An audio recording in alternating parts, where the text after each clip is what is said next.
నడుస్తున్నాయి. 45 మొబైల్స్. ఈ రోజు అత్యధికంగా 25 మొబైల్ ఫోన్స్ కేవలం కాంగ్రెస్ పార్టీకి చెందినటువంటి నాయకులదే. అందులో దాదాపు 12 మంది మంత్రుల ఫోన్లు ట్యాపింగ్లు నడుస్తున్నాయి. 2 ఎంపీలే నడుస్తున్నాయి. ఇక తక్కిన ఎమ్మెల్యేలు 10 మంది నడుస్తున్నాయి. ఈ రోజు 45 ఫోన్లు ట్యాపింగ్లలో నడుస్తున్నాయి. కాబట్టి నేను ఈ విధంగా అందులో నా ఫోన్ కూడా ఉన్నది. కాబట్టి ఎవరన్నా ఏం నాది ఇప్పుడు మాది ఏమున్నా ఓపెన్ ఉంటది. నా ఇల్లు ఓపెన్ ఉంటది, మా డాక్యుమెంట్లు ఓపెన్ ఉంటది, మేము మాట్లాడేది ఓపెన్ ఉంటది, మేము చేసేది అంతా అన్ని ఒకటే ఉంటాయి. కానీ నీ దర్యాప్తు సంస్థలు, నువ్వు దర్యాప్తులు, నీ విజిలెన్స్ లు, నీ టెండర్ రిపోర్ట్లు, నీ టెండర్ బిడ్లు అన్ని కూడా బహిరంగం చేయకుండా లోపల దొంగల లెక్క దాచుకుంటారు. ఎందుకంటే ఈ రోజు దొంగ పాలన నడుస్తుంది, దొంగల పాలన నడుస్తుంది. ఈ రోజు నీతి నిజాయితీలు, ఐడియాలజీ, ఎథిక్స్, మారల్స్ అండ్ తొక్కా తోలు అని చెప్పుకునేది ఏఐసిసి కాంగ్రెస్ రాహుల్ గాంధీ ఈ రోజు కాళేశ్వరం ఏటీఎం అని చెప్పేసి ఎలక్షన్స్ అప్పుడు తిప్పిండు, మేడిగడ్డ పోయిండు, నిలబడ్డాడు, ఫోటోకు పోజులు ఇచ్చిండు, మళ్ళా కనబడతలేదు. ఇప్పుడు మేయా కృష్ణారెడ్డి రాహుల్ గాంధీ క్లోజ్ ఫ్రెండ్స్ అయిపోయాడు. మేయా కృష్ణారెడ్డి కాళేశ్వరం కాంట్రాక్టర్ రాహుల్ గాంధీ ఇద్దరు చాలా క్లోజ్ ఫ్రెండ్స్ అయిపోయినరు, మంచి దోస్తులు అయిపోయినరు.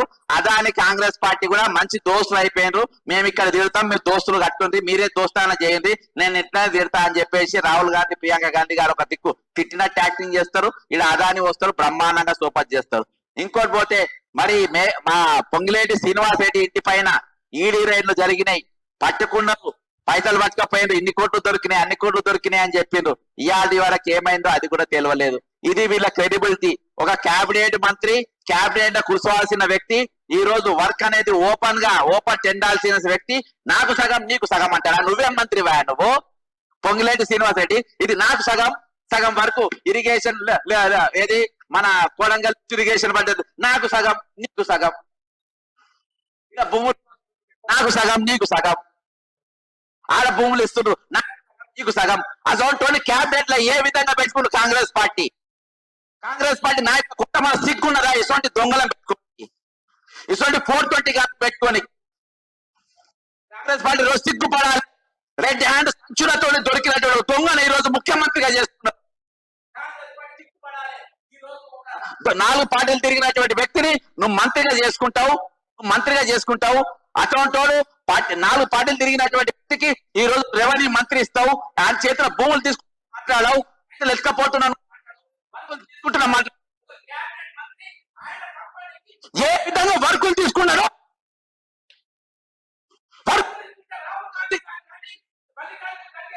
ప్రియాంక గాంధీ కానీ ఎందుకు మౌనంగా ఉన్నారు? ఎందుకు నోరు తెరుస్తలేరు? నీది ఐడియాలజీ పార్టీ అనేది, ఎథిక్స్ ఉన్న పార్టీ అనేది, నీతి నిజాయితీ కోసం నిలబడే పార్టీ అనేది. అదాని నా శత్రువు అని ఎందుకు చెప్తావు? ఇక్కడ దోస్తాన ఎందుకు చేస్తావు? మేడిగడ్డ గాంధీ మేయా కృష్ణారెడ్డిని జైల్లో పెడతా అని ఇయాటి వరకు వేసిన కమిషన్, ఏదైతే కాళేశ్వరం మీద వేసే కమిషన్ మేయా కృష్ణారెడ్డి పేరు ఒక్కరు కూడా చెప్పలేదు, ఒక్కరు కూడా ఆయన మీద కంప్లైంట్ ఇవ్వలేదు. కంప్లైంట్ ఇచ్చిన ఏకైక వ్యక్తి బక్క జెడ్సన్. మేయా కృష్ణారెడ్డి అన్నతో పేరు చెప్పింది ఏకైక వ్యక్తి బక్క జెడ్సన్. ఈరోజు బాజాప్తా 10 మంది ఐఏఎస్ ఆఫీసర్లు దొంగలైనటువంటి వ్యక్తులు నవీన్ మిత్తల్ అసలు గల్లా ఎగిరేసుకొని తిరుగుతుంటే, నవీన్ మిత్తల్ అనేటోడు ఈరోజు లక్షల ఎకరాలు పీక్కపోయిండు. ఏం పీకింది కాంగ్రెస్ పార్టీ, కాంగ్రెస్ ప్రభుత్వం? ఈ రోజు ధరల పేరుతోని అనేకమైన రైతులను ఇబ్బంది పెడితే నవీన్ మిత్తల్ అనేటోడు జైల్లో పెట్టే వాళ్ళు ఏం పీకిండు రాహుల్ గాంధీ? సిప్పు శరాలు లేవా మీకు? 1200 మంది విద్యార్థులు బలిసి చచ్చిపోయినరా తెలంగాణ కోసం? శ్రీకాంతాచారి అనేటోడు నవ్వుకుంటే కిరోసిన్ పోసుకొని ఎంత చిరునవ్వుతోని మరణం బలిపీఠం ఎక్కింది దీనికోసమా? ఆంధ్రోలు దోసుకపోతున్నారు అని చెప్పిండు. దోసుకపోడుగా దోచి పెడుతున్నారు. ఈ రోజు బీజేపీ నాయకులు సత్తి కడుతున్నారు, వాళ్లకు దోస్తాన చేస్తున్నారు. మొన్న అంటాడు ఆయన విద్యాసాగర్ పుస్తకం మీద తలాతోకలేదు ఆయన మాట్లాడితే. హైదరాబాద్ బ్రహ్మాండమైన ప్రోగ్రాం, ఇల్లు కూడా ఒకటి బ్రహ్మాండ పోరాట.